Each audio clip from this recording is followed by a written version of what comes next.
Bonsoir, bonjour. Je suis ravi, encore une fois, d'être avec le Carrefour, avec vous tous.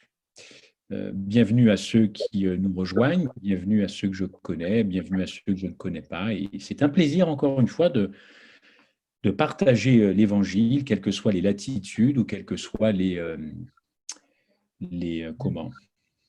fuseaux horaires, évidemment. Alors, que Dieu nous accompagne dans ce partage. Bien sûr, on vient de vous lire Romains 8. Et oui, j'ai intitulé, je regarde ma montre parce que je suis assez bavard, Voir l'Apocalypse dans les enfants de Dieu. Bon, qu'est-ce que ça peut bien vouloir dire? D'ailleurs, j'ai emprunté, moi je suis cash et je donne mes sources, hein. J'ai emprunté, c'est lors d'un visionnage d'un ami, il a dit cette phrase dans un message comme ça qu'il partageait et hop, j'ai capté cette phrase. Et ça coïncidait tout à fait avec ce que j'avais dans la tête depuis un certain temps, et j'espère que vous partagez ça. L'Apocalypse. L'Apocalypse. Alors, on vient de lire un texte où il est question de la révélation des fils de Dieu. Et j'aimerais tellement que nous, adventistes du 7e jour, oui, je croise je prie, je ne sais pas ce que je fais, voilà. J'aimerais tellement que nous présentions l'Apocalypse d'une façon à attirer les cœurs à Christ.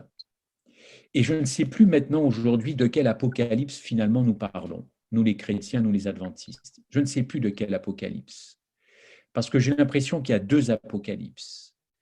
Il y a l'apocalypse où tout nous tombe sur la tête, bon, c'est prévu, pas de souci. Et puis il y a l'apocalypse qui veut quand même dire révélation. Alors moi j'aimerais savoir, au fond, où on va en cette fin d'année, en cette fin des temps. On va où? Et encore une fois, quel type d'apocalypse? Moi, je n'ai rien contre la tragédie des siècles, mais j'aime beaucoup Jésus-Christ, du même auteur. Alors, vous me direz, c'est complémentaire. Oui, vous avez raison, c'est complémentaire. Mais ça n'a pas du tout le même effet chez les gens.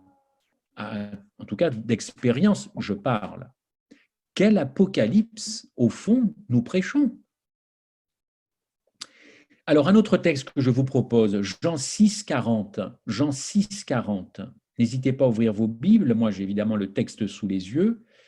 La volonté de mon Père, c'est en corrélation avec cet apocalypse, cette révélation. Et après, vous comprendrez pourquoi j'ai emprunté ce titre. La volonté de mon Père, c'est que quiconque voit le Fils, donc un verbe majeur, le verbe voir, voit le Fils et croit en lui, deuxième verbe, deuxième mot-clé de ce texte, croit en lui, est la vie éternelle. Merveilleux. Merveilleux. Je vois le Fils, je crois, j'ai la vie éternelle. Et Jésus rajoute par la bouche de Jean, je le ressusciterai au dernier jour. Alors, deux bonnes nouvelles, hein. La vie éternelle, je crois qu'il y a un paquet de chrétiens qui aspirent à ça, et je le ressusciterai au dernier jour. Alors moi, quand on a un texte comme ça, il faut le questionner, le texte. Surtout quand c'est un verset biblique qu'on connaît bien, du style Jean 3, 16. Il faut questionner le texte. La fin des temps, c'est un temps de questionnement du texte. Et si on ne passe pas du temps à faire des recherches, eh bien, on passe à côté de l'essentiel du message. Alors, il faut aller évidemment dans le grec, puisqu'on est dans l'Ancien Testament, et voir son pendant en hébreu. Alors, je l'ai fait pour vous, je l'ai fait pour moi, je l'ai fait pour tous ceux qui veulent partager évidemment ce message. Alors, évidemment, voir, bon, moi je vois Cédéra, je vois son mari, je vois Louiselle, Claude et Nancy, je vous vois. OK. Maintenant, ce même verset, on va le prendre dans trois versions différentes.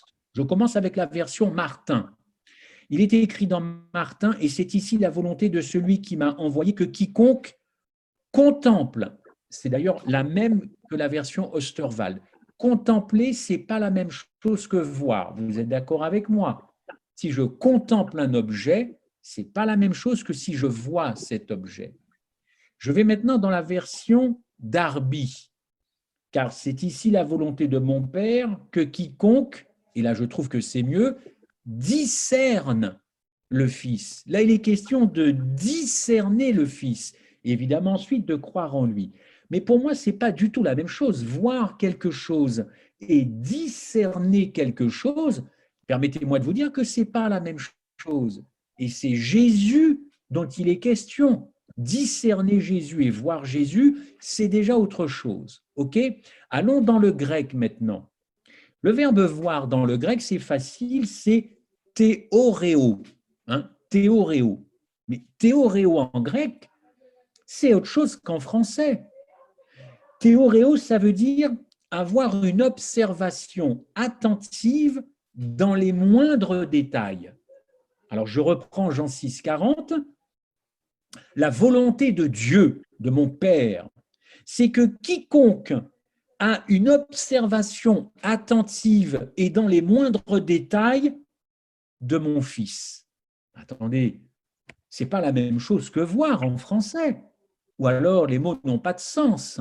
Observation attentive dans les moindres détails. Et le grec théoréo rajoute, c'est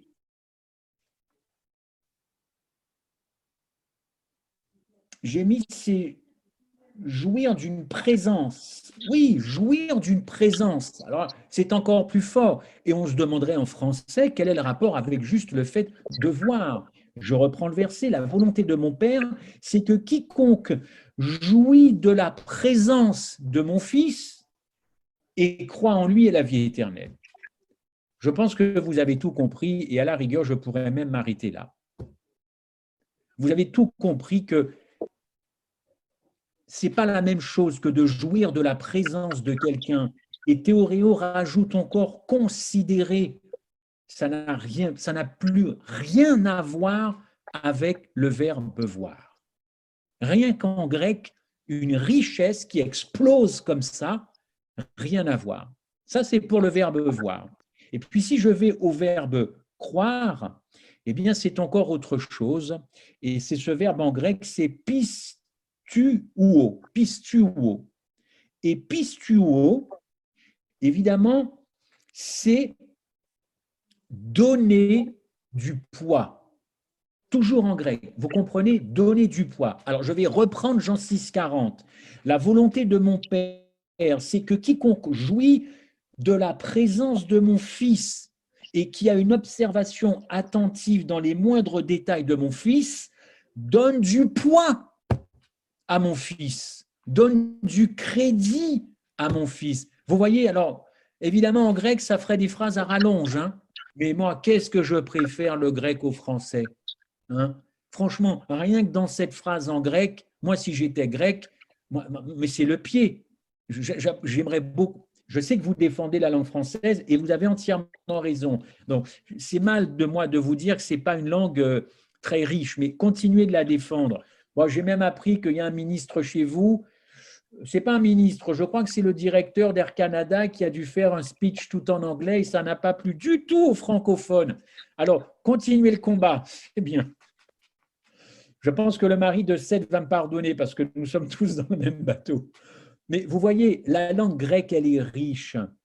La volonté de mon Père, c'est que quiconque jouit de la présence de mon Fils donne du poids à mon Fils et vous aurez la vie éternelle. Rien que deux verbes, ça change pour moi complètement. Et puis dans la version Summer, je vous avais promis une troisième version. Là, il est question de tourner ses regards vers le Christ. Celui quiconque tourne les regards vers Jésus-Christ, tournez les regards, donnez du poids, donnez du crédit, le fameux croire en grec. Mais enfin, bon sang, ce verset-là, mais il est terrible, il est terrible. Alors, poursuivons. Donc, vous l'avez compris, quand on a encore un verset comme ça, il faut savoir qu'est-ce que l'auteur a voulu dire derrière les verbes lui-même qu'il emploie, le verbe voir et le verbe croire. Et maintenant, qu'est-ce que ça veut dire voir et croire? Qu'est-ce qui se cache? Qu'est-ce que Jean a vu que nous n'aurions pas vu, ou en tout cas qu'il nous invite, évidemment? Autre question que l'on doit se poser, c'est avec toutes les connaissances bibliques que nous pouvons avoir, que nous avons acquises, est-ce que je ne serais pas passé à côté de l'Apocalypse de Jésus-Christ? Ah oui, Apocalypse, ça veut surtout dire révélation de Jésus-Christ. Mais nous, adventistes du 7e jour, nous en avons fait complètement autre chose et nous sommes coupables devant l'Éternel d'avoir fait ça. Coupables, même si notre discours sur l'Apocalypse, avec il y a une perspective de retour en gloire, des sauvés d'une vie éternelle, d'une vie, nous avons trahi, je ne sais pas, mais nous avons détourné le but de l'Apocalypse, selon moi, puisque Apocalypse 1, verset 1, il est écrit, n'en déplaise aux puristes, révélation de Jésus-Christ. Donc l'Apocalypse, c'est avant tout la révélation du Sauveur, évidemment avec l'annonce de ce qui va se passer. Mais d'abord le Christ dans l'Apocalypse, d'abord sa propre révélation tout de même. On ne va quand même pas lui voler ça, il veut se révéler. Et nous nous projetons déjà sur les montagnes qui vont tomber, nous sommes carrément imprégnés de Luc 21, nous sommes imprégnés de Matthieu 23, et il y aura des signes dans le soleil, dans la lune, ce sera la consternation, les hommes vont rendre l'âme, nous serons vendus par nos frères, nos parents, bien sûr. Mais l'Apocalypse, c'est avant tout une révélation de Dieu. Et nous avons une façon de voir l'Apocalypse, n'est-ce pas? Est-ce que vous vous êtes déjà posé la question, et Dieu, comment voit-il l'Apocalypse? Comment voit-il l'Apocalypse, Dieu? J'entends personne se questionner là-dessus. Comment Dieu voit l'Apocalypse? Ça, je pense que c'est une bonne question. Et quand il regarde ses enfants, eh bien, qu'est-ce qu'il voit? Est-ce qu'il voit l'Apocalypse dans les enfants de Dieu, dans ses propres enfants? Tout en sachant que l'Apocalypse, c'est sa propre révélation, c'est son propre dévoilement à la fin des temps. Qu'est-ce que ça me sert de savoir tout ce qui va se passer si je ne suis absolument pas capable d'être à moi-même la révélation de Jésus-Christ? Alors oui, dans ce verset, voir, croire, évidemment, les verbes majeurs avec les questions annexes qu'on doit se poser. Et celle-ci encore que je répète, est-ce que nous ne serions pas passés à côté du dévoilement de Jésus-Christ, n'est-ce pas? Le dévoilement de sa face, puisqu'il est question dans un autre verset qu'on va voir tout à l'heure, de la face de Jésus-Christ. Ai-je perdu la face de Jésus-Christ à force de parler d'autre chose que de la croix et de Jésus-Christ? Est-ce que je ne me suis pas diminué spirituellement, pensant me renforcer d'ailleurs, en annonçant le message des 3 anges, en annonçant avec un cœur entier, honnête, tout ce qui va arriver? Mais est-ce que je n'ai pas diminué un potentiel extraordinaire à vouloir parler de plein de choses, sauf de l'essentiel, au prétexte de l'urgence eschatologique, au prétexte qu'il faut sauver un maximum de monde? Je vous rappelle que le salut, il ne s'agit pas de sauver un maximum de monde. Je ne sais pas où nous avons trouvé ça dans la Bible, hein, sauver un maximum de monde. Dieu ne tient pas une calculette dans ses mains, il ne compte pas le nombre de baptêmes à chaque fois dans les églises mondiales. Dieu n'est pas un comptable. Dieu veut des cœurs. Dieu, ce n'est pas un épicier quand même. Depuis quand les anges tiennent des comptes alors? Il y a des livres, mais est-ce qu'il y a le livre des comptabilités? Je connais que 3 livres dans la Bible. Maintenant, si un 4e livre sur la comptabilité, le nombre de baptêmes égale sauvés, et plus il y en a, mieux ce sera au ciel, je vous rappelle, c'est quand même un reste qui est sauvé. Hein. Et si vous allez dans un dictionnaire classique, vous verrez la définition d'un reste. Il n'y a pas de... Bon, bref. Or, la vie éternelle, c'est dans le texte, n'est-ce pas? Alors là, c'est la bonne nouvelle. Hein. On souffle, c'est sabbat, la vie éternelle. Alors, c'est dans le texte, hein, Jean 6, 40. Mais la vie éternelle, mais j'ai encore constaté que c'est une obsession chez certains, la vie éternelle. On a tellement envie d'aller au ciel qu'on en a marre d'être sur terre et qu'il faut tout régler maintenant. Et si Jésus pouvait revenir maintenant, il reviendrait. Ben, le problème, c'est qu'on n'a pas encore compris ce verset, puisque la vie éternelle, dans Jean 17, c'est qu'ils te connaissent. Voilà. La vie éternelle, c'est que nous connaissions le Christ. Connaître, yada en hébreu, yada, Y-A-D-A. Je crois vous en avoir déjà parlé ici. C'est un verbe en hébreu qui est très puissant, yada, connaître, puisqu'il s'agit même, il y a même une extension, il y a même une connotation très intime qui relève de la sexualité. Allez dans la Genèse, Adam connut Ève, Adam yada Ève. Donc, excusez-moi, il faut quand même une sacrée intimité dans un couple. C'est le même verbe, yada. Or, la vie éternelle, c'est qu'il te yada, c'est qu'il te connaisse. La vie éternelle, c'est connaître Christ, c'est pas autre chose. Et on a un peuple qui est fixé tout le temps, toujours pressé d'aller au ciel, parce que sur terre, il n'y a plus rien de bon. Bon, écoutez, je parle, je prêche, je médite avec vous, avec tout ce que je peux avoir comme sentiment dans le cœur. On peut ne pas être d'accord, évidemment. Mais franchement, encore une fois, qu'est-ce qu'on fait de Jean 17,3, quoi? Or, la vie éternelle, c'est qu'ils te connaissent, Jésus-Christ. Qu'ils te connaissent. Et alors, encore une fois, si vous allez dans Yada en hébreu, qu'est-ce que Yada? Connaître, connaître intimement, ça vous l'avez compris. Mais je vais vous donner toutes les déclinaisons. Apprendre, choisir, s'apercevoir, trouver, comprendre, être certain, découvrir. Tout ça, c'est connaître en hébreu. Donc, mettez ça avec le Christ, découvrir le Christ, être certain, comprendre le Christ, apprendre du Christ, choisir le Christ, connaître le Christ, trouver, voir.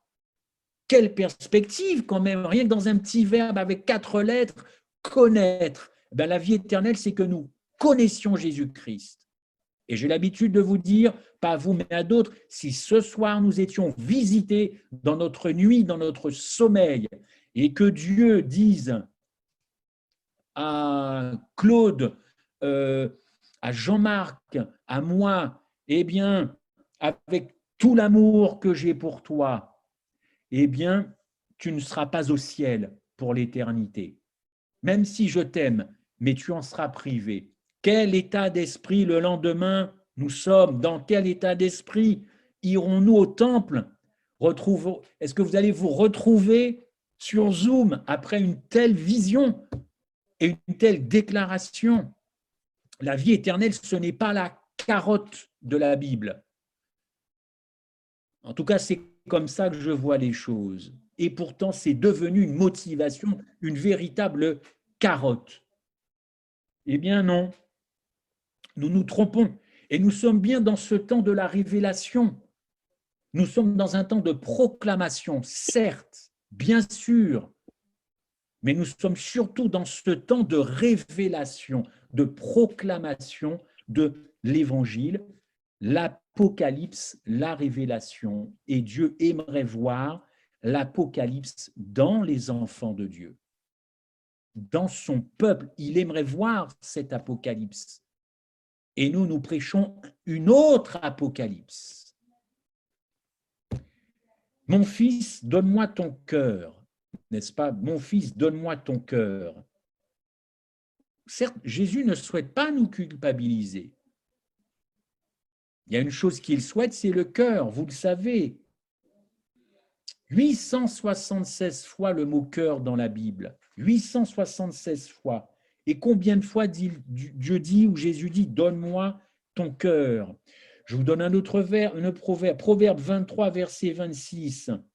Mon fils, donne-moi ton cœur, encore une fois, donne-moi ton cœur. Et la suite du verset, et que tes yeux, voyez, on retrouve encore les yeux, donc la vue, Proverbe 23, 26, et que tes yeux se plaisent dans mes voies.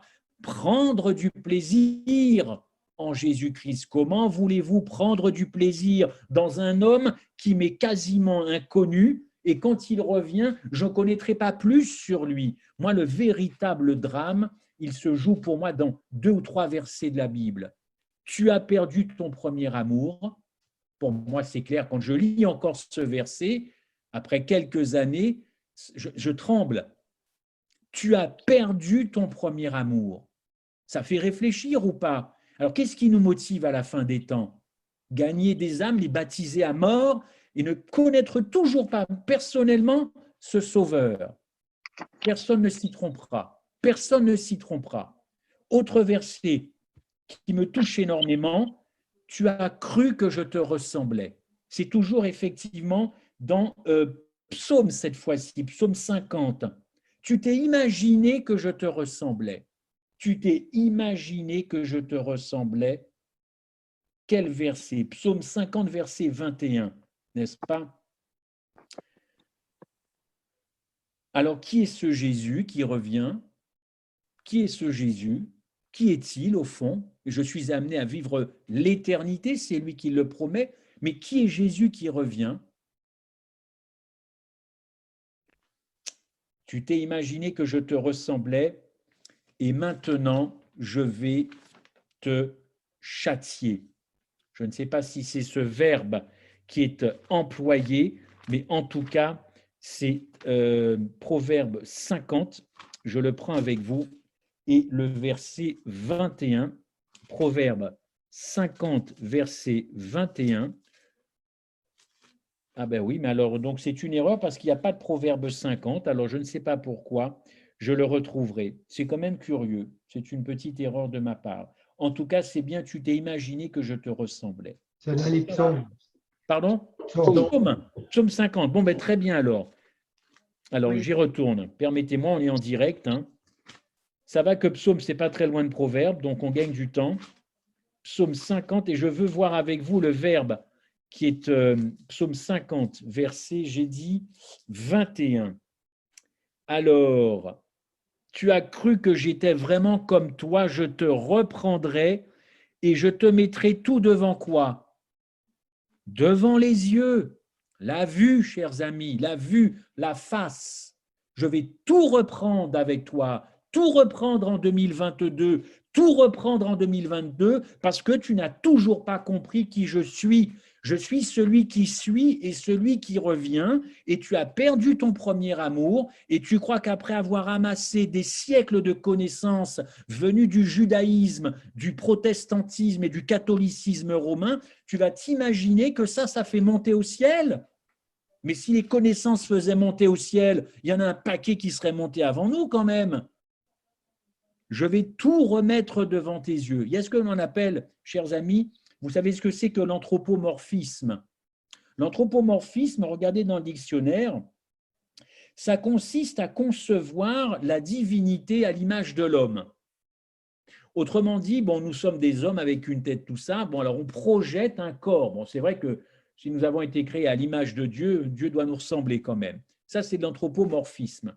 Mais il y a quelque chose que nous faisons et nous nous rendons coupables de cela, nous les chrétiens, c'est dans l'anthropopathisme. Anthropopathisme, en fin de compte, ça vient du grec anthropos, hein, qui veut dire homme. L'anthropos, c'est l'homme, et pathos, c'est la chair. Le pathos, c'est nos sentiments. C'est les ressentiments, les sentiments.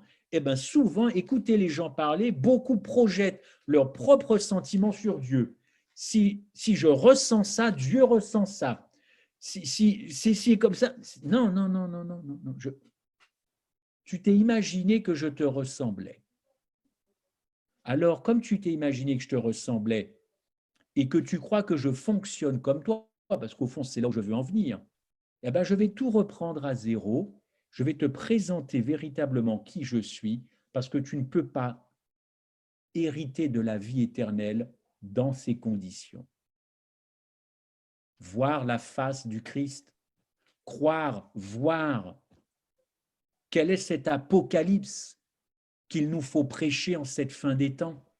Quel est cet apocalypse? Il y en a manifestement deux, puisqu'il y en a une que Dieu veut voir se réaliser dans ses enfants. Donc je constate qu'il y en a deux, je n'invente rien, et je vois toutes les actions qui sont faites pour annoncer quelque chose aux gens, manifestement deux. Alors vous allez me dire, oui, mais ce qu'on annonce aux autres, on leur demande de se repentir, parce que sinon ils sont perdus. Mais comment je vais me repentir si je n'aime pas la personne que vous me présentez? Est-ce qu'on se repent maintenant sans aimer? C'est une nouveauté, alors je me repens. Oui, ben je me repens. je me repens, je me repens. Tu dis qu'il faut se rependre, je me repens. Mais je n'aime même pas la personne qui est censée accepter ma repentance. Je ne connais pas Jésus, je ne connais pas, mais je me repens. Ce n'est pas sérieux. Alors vous allez me dire, oui, c'est un petit peu trop caricatural. À mon avis, on doit parler de repentance et présenter le Christ en même temps. Tant mieux. Tant mieux si c'est ça, et je préfère me tromper. Mais j'ai quand même des retours ici que ce n'est pas tout à fait comme ça.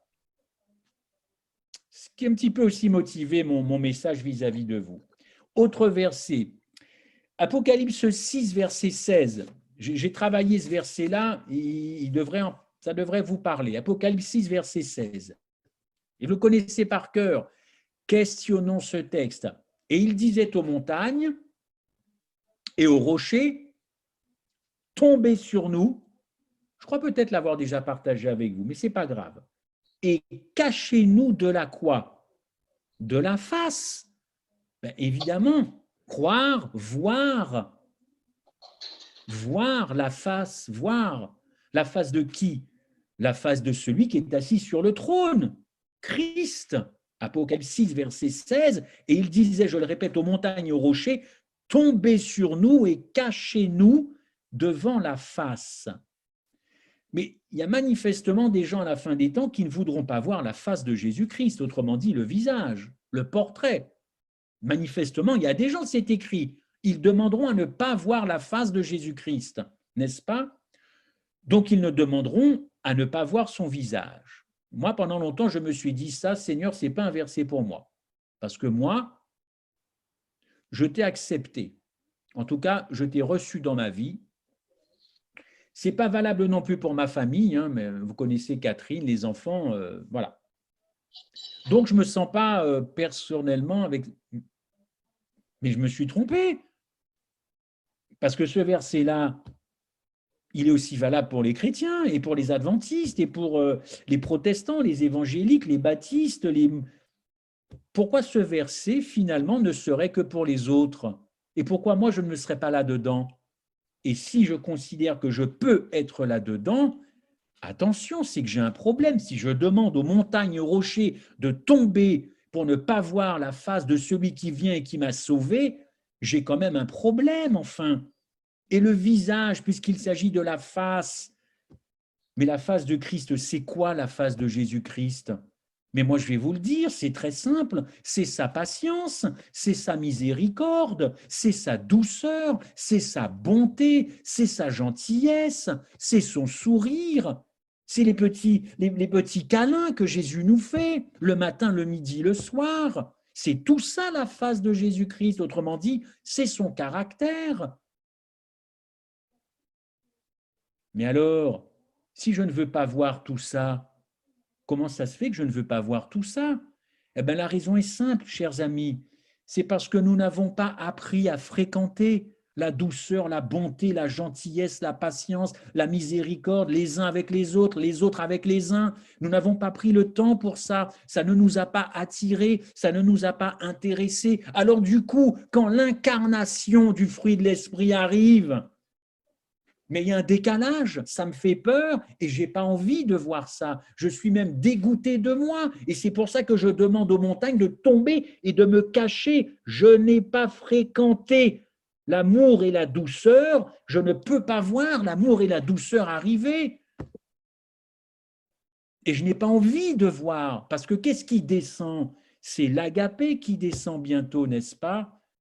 Quand vous dites Jésus revient, mais changez les mots, l'agapé descend, l'agapé redescend, l'agapé redescend. C'est ça qui redescend sur terre. Et si nous, on n'a pas appris à fréquenter et à vivre l'agapé, on ne voudra pas et on dira aux uns, aux autres, faites tomber les montagnes, je ne peux pas voir cela. C'est une question de fréquentation et d'intimité. Le message de la fin des temps, de ce conflit cosmique, c'est une affaire d'agapé et d'éros. Le conflit, depuis le début, c'est entre l'amour et l'égoïsme. Vous pourrez me raconter tout ce que vous voulez, c'est un conflit entre l'amour, l'agapé et l'égoïsme, représenté par Lucifer au ciel il y a un petit peu plus de 6000 ans. Après, vous y mettrez tout ce que vous voudrez, ce n'est pas un souci. Mais ce conflit, il doit prendre fin. Sur la base de quoi? Qui je suis et qui je sais qui revient. Surtout qui je sais qui revient. Oui, chers amis. D'ailleurs, ce verset biblique ne dit pas « Cachez-nous de la face des autres, cachez-moi de la face de Claude ou de Richard ». C'est pas marqué ça, mais bien « Cachez-nous de la face du Christ ». Alors oui, le verbe « voir » en grec, c'est-à-dire la vue, dans le verset de Jean 6, 40, ce n'est pas véritablement le verbe voir. Vous l'avez compris, pour Jean, il s'agissait de prêter attention au Fils, prêter attention, porter attention, avoir une insistance attentive sur la personne du Christ. Voilà le véritable verbe employé par Jean et non pas ce pauvre verbe en français, excusez-moi encore, du verbe voir. Je vois une tasse, je vois un chat, je vois une lampe, mais c'est rien. C'est pas ça ce verbe-là en Jean 6, 40. Discerner. Et je vous ai dit, croire, c'est encore plus costaud, donner du poids, donner de la crédibilité. La fin des temps, c'est une question de crédibilité. De crédibilité. Cette question que Dieu doit se poser vis-à-vis de moi en premier, mais quand vais-je voir l'Apocalypse chez Christophe Michel? Quand vais-je voir l'Apocalypse chez Christophe Michel qui me donne du poids, qui me rend crédible auprès des démons, auprès des agents sataniques et du mal? Je cherche des gens qui vont me rendre crédible. Va-t-il trouver? Oui, il la trouvera dans son épouse, mais pour l'instant, ça patauge, n'est-ce pas? Il est crucial de contempler la face. Alors vous allez me dire, mais on contemple où la face, puisqu'il s'agit de voir et de croire? Où allons-nous voir le Christ? Où allons-nous voir sa face? Où allons-nous pouvoir contempler, discerner? Aller à Golgotha. Où voulez-vous contempler la gloire du Christ ailleurs qu'à Golgotha? Où? Allez dans Hébreux 2, verset 9. Mais celui qui a été abaissé pour un peu de temps au-dessous des anges, Jésus, nous le voyons voir couronné de gloire et d'honneur. Très bien, jusque-là, il n'y a pas de problème, à cause de la mort qu'il a soufferte, afin que par la grâce de Dieu, il souffrit la mort pour tous. Où le Christ est-il mort? À Golgotha. Il n'est pas mort ailleurs, hein? Il est mort à Golgotha. Vous voulez voir la gloire de Jésus-Christ? Allons à la croix, tous ensemble, bien qu'il n'y ait plus, bien que nous savons qu'il est au ciel. Allons voir le lieu de la gloire, le lieu de l'Apocalypse, c'est-à-dire le lieu de la révélation de cet amour agapé. Allons sur le lieu de l'Apocalypse. Mais j'ai l'impression que ce n'est pas cet Apocalypse-là que nous prêchons. J'en ai pas l'impression. La gloire de Dieu en son Fils Jésus-Christ, c'est son sacrifice. C'est cet agneau qui a été immolé pour les péchés du monde. Golgotha, c'est le point culminant de la gloire, n'est-ce pas? Et le centre d'adoration planétaire, c'est Golgotha. C'est ce point culminant. Alors, si nous voulons adorer avec une adoration en esprit et en vérité d'une façon absolue, c'est encore étudier la croix. C'est réapprendre encore une fois ce qui s'est passé. Et qu'est-ce que vous voyez à Golgotha?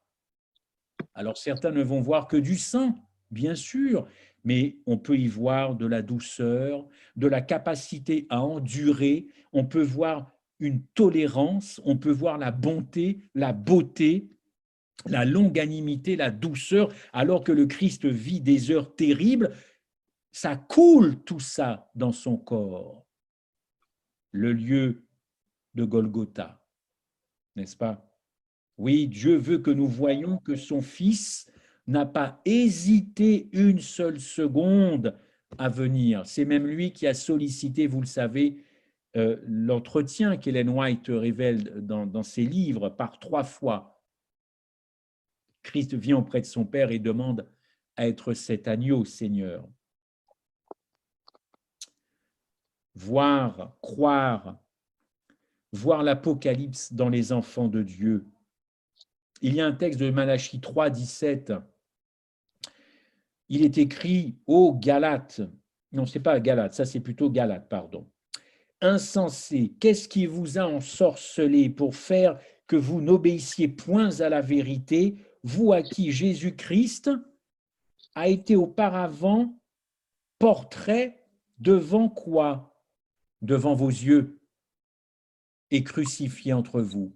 Le Christ s'est révélé aux Galates, il s'est révélé aux Corinthiens, il s'est révélé aux Éphésiens. Mais là, Paul dit, mais vous les Galates, comment se fait-il que vous soyez partis en vrille alors que le vrai Christ vous a été présenté, vous avez vu sa face, vous avez vu son portrait? Les Galates ont vu le crucifié, n'est-ce pas? Et ils sont allés voir ailleurs parce que l'expression dit l'herbe est toujours plus verte qu'ailleurs, n'est-ce pas? Rappelez-vous que la vie éternelle, c'est avant tout une personne. Rappelez-vous cette histoire de Jacob. Rappelez-vous Jacob quand Jacob devient Israël et il rentre au pays de Canaan. Écoutez bien, après 20 ans d'exil, il prend le nom d'Israël et après sa lutte avec Dieu, vous le savez très bien, Jacob voit Ésaü. Ésaü qui arrive avec 400 hommes pour lui régler son compte, n'est-ce pas? Jacob et tous les membres de sa famille, nous sommes en Genèse 33, verset 10, se prosternent devant Ésaü. Ils se prosternent devant Ésaü. Jacob et Ésaü pleurent, bras dessus, bras dessous, n'est-ce pas? Quand ils se revoient, ils n'ont pas toujours été grands copains, hein, entre vous et moi. Et voici ce que dit Genèse 33, 10. Alors ça c'est boum! Puisque j'ai vu ta face, j'ai vu ton visage, Louiselle, j'ai vu ton visage, puisque j'ai vu ta face comme on voit la face de Dieu. Vous vous rendez compte de cette remarque? Voir la face de Dieu, voir l'Apocalypse dans les enfants, voir l'Apocalypse dans le visage des enfants de Dieu. Autrement dit, voir la révélation de Jésus-Christ, la personne de Jésus-Christ, son caractère, sa main tendue, ses mains percées, ses mains tendues. Quand verra-t-il cet Apocalypse dans les enfants de Dieu? Parce que Jacob a vu la face de Dieu et lui dit, tu m'as accueilli favorablement. Voir la face de Christ, Laodicée croit la voir. Laodicée, vous le savez, croit qu'elle est tellement riche qu'on n'a plus rien à lui apprendre sur la croix et Golgotha. Alors, on va se focaliser sur tout ce qui va arriver à la fin, parce que c'est ça le plus important. Eh bien, je crois qu'on va avoir de sacrées surprises. J'aimerais que ce soit de bonnes surprises. Il y en a sûrement, je ne suis pas Dieu, et je n'ai pas ma boule de cristal. Mais je crois qu'on va avoir de sacrées surprises. Voir la face de Dieu. Est-ce que voir la face de Dieu, c'est la multiplication de tout un tas de choses, n'est-ce pas? Multiplication des programmes, multiplication de tout ce que vous voulez. Est-ce que c'est ça? Est-ce que c'est aussi systématiquement attaquer l'Église ou s'attaquer entre nous? C'est ça, voir la face du Christ? Se dénigrer, se chamailler, se critiquer. C'est ça, voir la face? On peut avoir des différences, et vous en avez, et nous en avons. Mais est-ce que ce temps-là, au nom même de la vérité, et oui, ça compte aussi, est-ce que nous ne sommes pas aussi dans le temps de la guérison, de la restauration? Est-ce que ce n'est pas ce temps aussi qui nous est donné? Guérison, restauration, révélation? Est-ce que nous ne bénéficions pas de ce temps-là? Voir la face de Christ, c'est en finir, évidemment, avec nos limites. Voir sa face pour mieux le connaître, pour mieux l'aimer. Je vous en ai déjà parlé, mais j'aime bien le répéter parce que je suis au bon endroit ici.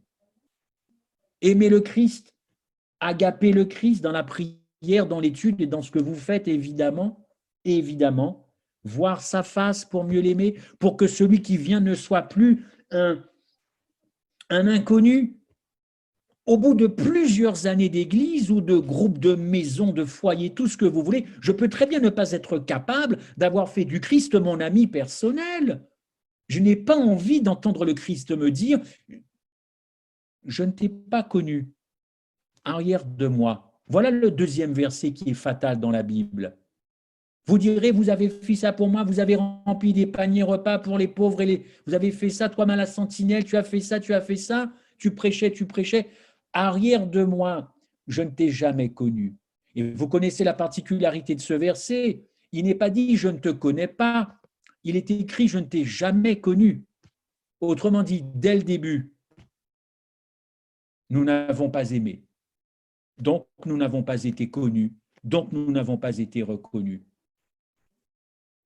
Voir la face, croire, voir, donner du crédit, soutenir le regard, sous-peser, fidélité, confiance.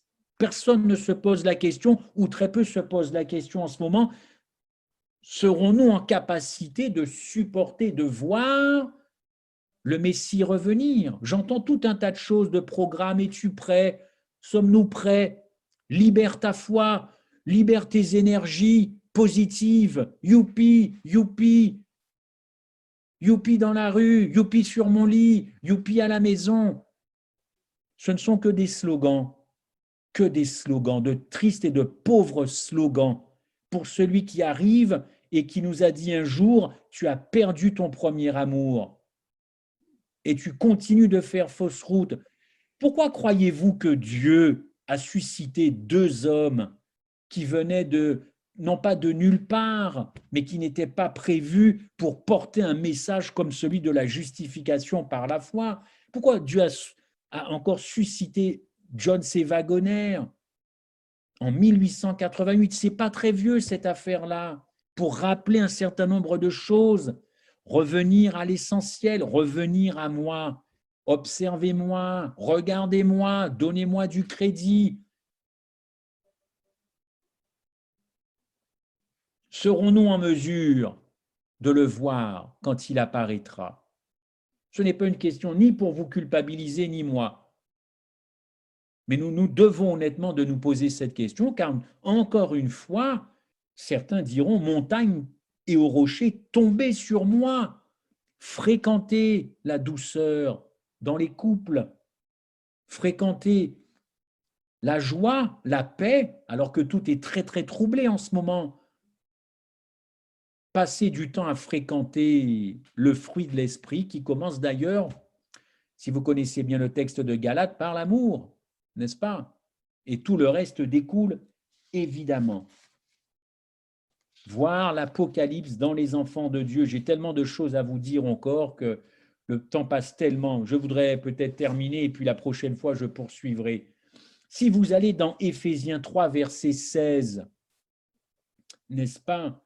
Je lis le texte, hein, afin qu'il vous donne, selon la richesse de sa gloire, d'être puissamment fortifié par son esprit dans l'homme intérieur, en sorte que Christ habite dans vos cœurs par la foi. Habite dans vos cœurs, n'est-ce pas? Ce verbe habiter, ça se dit en grec katoikeo. On le retrouve donc dans Éphésiens 3,16.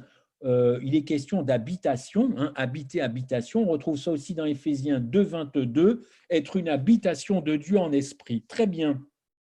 Ok, habitation, habiter, kataikeo. Très bien. Quand vous lisez encore une fois ce texte de l'apôtre Paul, vous comprenez très bien que habiter, kataikeo, c'est habitation. Et le verbe habiter, le grec, il y a deux mots pour le verbe habiter. Pour nous, habiter en français, c'est habiter. J'habite ici, tu habites là-bas. Le grec est plus subtil, parce que le grec fait la différence entre habiter quelque part de façon définitive, permanente, et de l'autre, habiter d'une façon temporaire. Il nous arrive tous d'ailleurs d'avoir déménagé et habité temporairement avant d'acheter autre chose. Ça nous est peut-être arrivé. Eh bien, dans ce texte d'Éphésiens 3,16, Paul emploie non pas le verbe paroikeo, habiter provisoirement, mais katoikeo, habiter durablement. Je vous pose une question, comment Dieu peut-il, par son esprit, habiter durablement chez quelqu'un qui ne cherche ni à le voir, ni à lui donner du crédit, ni à passer du temps. Comment peut-il se faire cette affaire-là? C'est évidemment pas possible.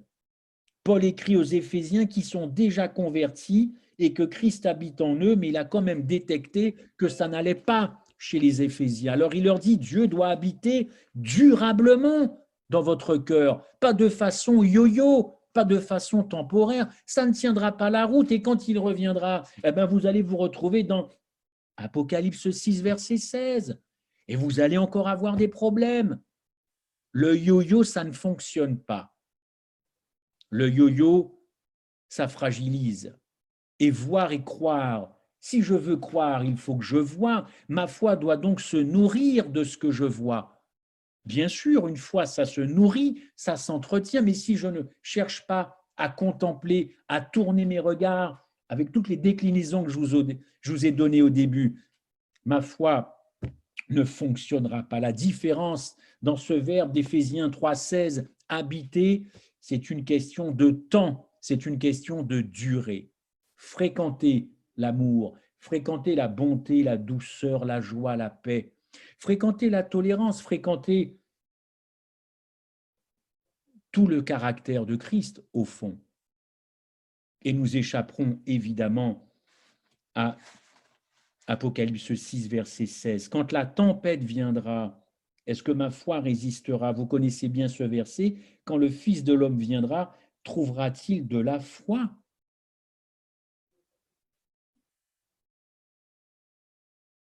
Jean 6, 40, celui qui voit, celui qui croit, il héritera de la vie éternelle. Il y a un autre texte dans Jean 11, 40, ce sera ma conclusion, mais j'ai encore tellement de choses. Jean 11, 40, si tu crois, voyez encore l'apôtre Jean utiliser ce verbe. Si tu crois, Jean 11, 40, ça m'a frappé ça. Tu verras. C'est Jean qui associe encore le verbe croire et le verbe voir. Mais là, il met le verbe croire avant. Autrement dit, pour Jean, il faut d'abord croire et ensuite on voit. Si tu crois, tu verras quoi? La gloire de Dieu. La gloire de Dieu. Chers amis, nous sommes dans un temps tellement particulier qu'au fond, j'ai peur pour moi et pour mes frères et sœurs que, non pas que nous nous trompions, mais que nous, oui, quand même, que nous nous trompions. Que nous nous trompions, en tout cas, dans la façon d'être, de dire et de manifester, encore une fois, l'Apocalypse. Dieu parle énormément en ce moment et beaucoup répondent à côté de la plaque. Ils veulent bien faire, on est d'accord. Mais parfois, on peut se tromper et j'ai l'impression, encore une fois, que la façon dont nous voyons l'Apocalypse, est-ce que c'est cette façon dont Dieu voit l'Apocalypse? Beaucoup de connaissances, beaucoup de moyens, ça dépend des endroits, mais il y a de la bonne volonté, il y a de l'authenticité, mais il y a énormément de légalisme, énormément. Je remplis mon contrat, je fais la mission, peu importe. Je ne suis pas sûr, en tout cas, ce n'est pas ma sensibilité de concevoir cet apocalypse, bien qu'il ne faille rien enlever du message eschatologique. J'ai encore relu Matthieu 23 et Luc 11, il est écrit, ça arrivera. Mais c'est d'abord une apocalypse que Dieu veut voir dans ses enfants, une transformation complète. 2 Corinthiens 3, 17, 18, une métamorphose complète à tous les niveaux, de la tête aux pieds. Alors, réfléchissons évidemment à cela, de ne pas nous tromper d'objectif, parce que c'est cet apocalypse-là qui attirera les cœurs et qui feront que certains nous diront, mais je veux connaître absolument, je veux connaître cette personne. j'avais réservé un petit texte pour vous à la fin, je ne sais pas si j'ai le temps. Oui, je le dis rapidement. Dieu veut voir effectivement cette révélation. C'est la question, je pense, qu'il faut évidemment se poser. Est-ce qu'il est formé en nous, comme Christ a dit à son Père, tu m'as formé encore? Est-ce qu'il voit cet apocalypse quand on parle de l'agneau? Et on peut très bien parler de l'agneau toute sa vie, hein, sans être un agneau chez soi, hein, à l'église ou à son travail. Quand on parle de victoire finale, de quelle victoire s'agit-il? La victoire consiste avant tout à démontrer, plutôt tout à démontrer, alors que tout est noir, que tout est accablant, de démontrer la victoire quand même de l'agneau, la victoire de l'agapé. La fin des temps, ce n'est pas la victoire de doctrine, ce n'est pas la victoire d'un code, ce n'est pas la victoire de préceptes, c'est quand même, et encore une fois, la victoire de l'amour sur la haine, de l'amour contre l'égoïsme. C'est ça le cœur du conflit cosmique. Ce ne sont pas des doctrines qui gagnent, c'est une croix avec un homme dessus, et cet homme s'appelle Jésus-Christ. Bien entendu, mais si je fais encore une fois dans ces temps de la fin, le moi, encore moi, le centre de tout, moi j'ai fait ça, moi j'ai dit ça, moi j'ai donné ça, je me trompe de fin des temps. Je ne tire pas ma gloire des hommes, a dit le Christ, mais je sais que vous n'avez point en vous l'amour de Dieu. Vous n'avez pas l'amour de Dieu. Comment pouvez-vous croire, vous qui tirez votre gloire les uns des autres, Jean 5, 41, et qui ne cherche pas ma gloire, la seule qui vient de Dieu, c'est pas moi qui le dis, Jean 5, 41 et suivant. Alors, en cette fin des temps, et c'est vraiment ma conclusion, croyez-moi, quand l'amour descend, quand l'agapé descend, eh bien, ça nécessite que maintenant, puisque ce temps nous est donné, le temps de la guérison, le temps de prendre soin des uns des autres, d'aimer, et ne pas vociférer au prétexte que je suis adventiste et que j'ai une somme de connaissances, qu'il faut que je balance tout ça. Non, que l'on renonce d'abord à nous-mêmes, que l'on renonce d'abord à nous-mêmes avant de dire quoi que ce soit sur tout un tas de sujets très importants et bibliques, évidemment. Mourir à soi-même, Matthieu 23, 25. Pour moi, la clé de la fin des temps, c'est encore le problème de la transformation du cœur. La transformation du cœur, une vie transformée, ça ne se fabrique pas, chers amis. Une vie transformée, ça se reçoit. Je vous raconterai une autre histoire. Je ne voudrais pas vous prendre trop de temps la fois prochaine. La différence entre la religion et l'Église. Mais je crois que l'Apocalypse doit véritablement maintenant se voir dans les enfants de Dieu. Ne nous trompons pas d'Apocalypse. Je ne suis pas en train de dire qu'il y en a une qui doit disparaître, ce n'est pas mon propos, mais ne nous trompons pas d'Apocalypse. Dieu veut, dans cet Apocalypse, voir avant tout des gens transformés. Alors, à vous de voir. Amen.